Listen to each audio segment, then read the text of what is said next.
సందర్భంగా ఇంతమంది చనిపోయింది ఎప్పుడు లేదన్నటువంటి పాయింట్ వీళ్ళు రైజ్ చేస్తారు.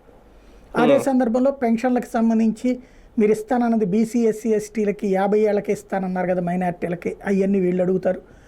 మీరు ఎప్పుడు ఇచ్చారా, మీరు ఇచ్చేటప్పటికి ఏడాది పెరిగింది కదా, అందు నువ్వేమో ఏడాదికి 250 కదా పెంచిందని వీళ్ళు అంటారు. ఇవన్నీ సహజంగా జరిగేటటువంటిదే.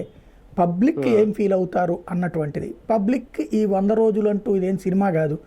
50 రోజులు జరిగింది, వారం రోజులు జరిగింది, 10వ రోజు జరిగింది, 100 రోజులు జరిగింది అని ఫీల్ అవ్వడానికి పబ్లిక్ ప్రభుత్వానికి సంబంధించి మార్పు కోరుకున్నారు. అది భారీగా తీర్పిచ్చారు.